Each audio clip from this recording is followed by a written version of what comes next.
Hello my fellow soulmates and food lovers. Today in this video I'm going to show you how to make a typical German sponge cake.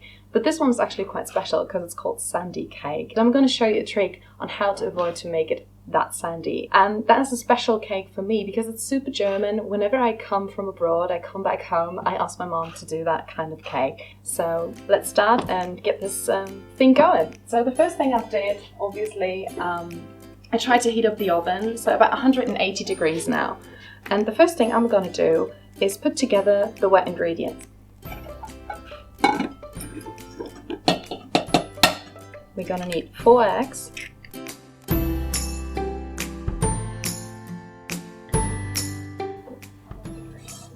So that's about 200 grams, not more. And we need a little bit, like a pinch of salt as well. And what else do we need? Right now, I would say a little bit of vanilla extract. If you don't have vanilla extract at home, I recommend you do your own vanilla sugar with some leftover vanilla pots. As you can see here, that's the one that I've got, but today I'm going to use some of the vanilla extract. So just a little dash. And here we go.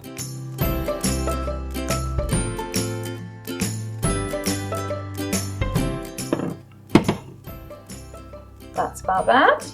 Let me check whether I can find a pot.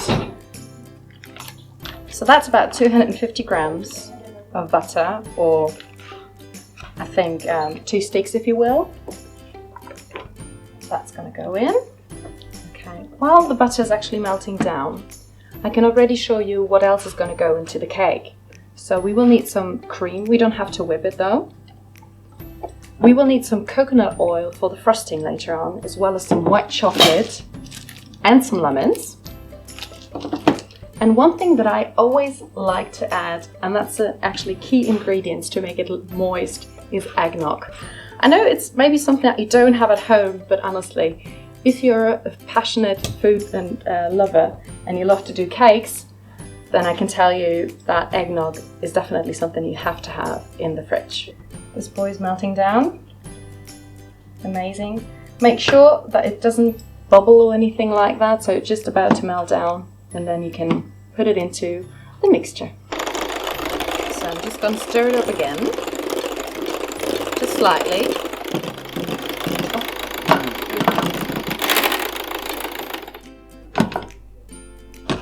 And then I'll put the butter in. And I'm going to keep a little, as you can see.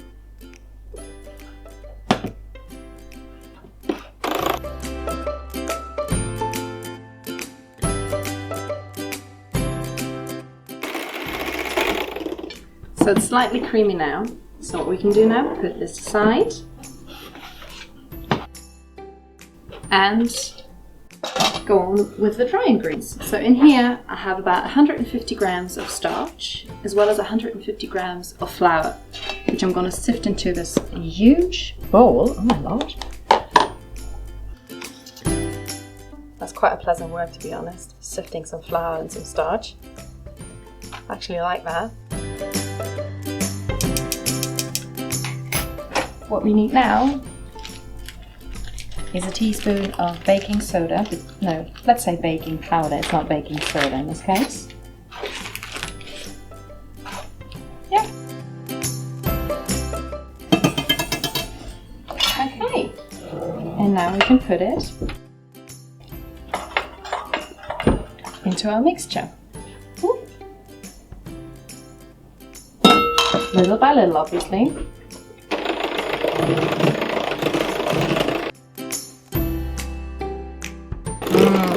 Look at this consistency already, just delicious.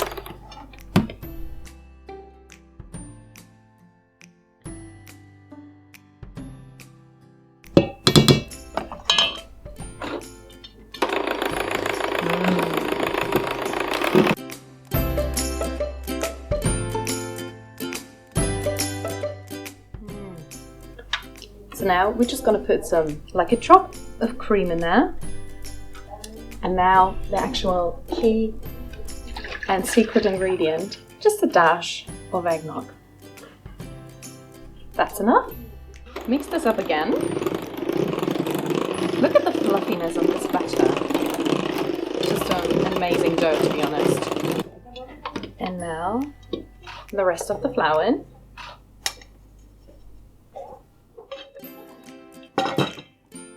Stir it up one last time. And now what we're going to do is use our lemons. And then grate some lemon zest in there.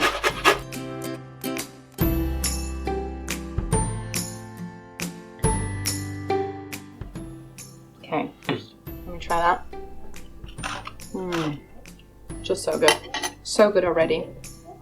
So what we're going to do, you know, we have this little bit of leftover butter. We're going to use that one.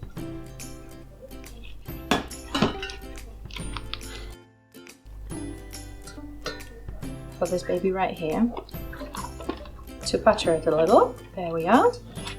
And now this needs to go to this boy.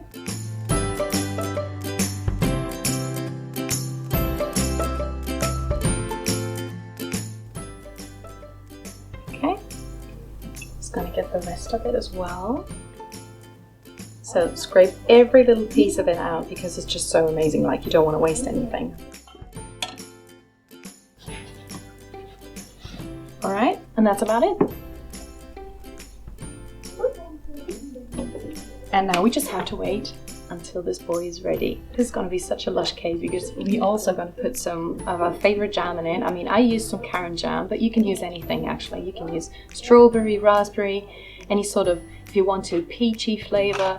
But I can actually, I can recommend you use a dark one. So let's fry it for about an hour and I'll see you then.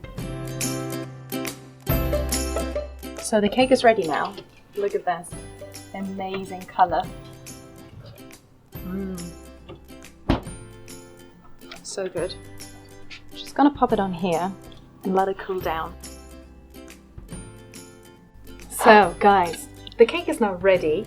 And now what we're going to do is put the frosting on top. What we need is definitely about 400 grams of, let's say, white chocolate. I'm a fan of mixing white chocolate together with some lemon. So we're going to do that as a frosting on top.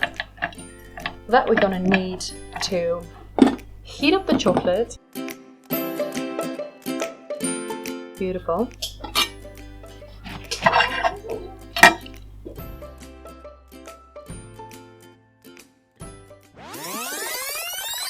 Rewind.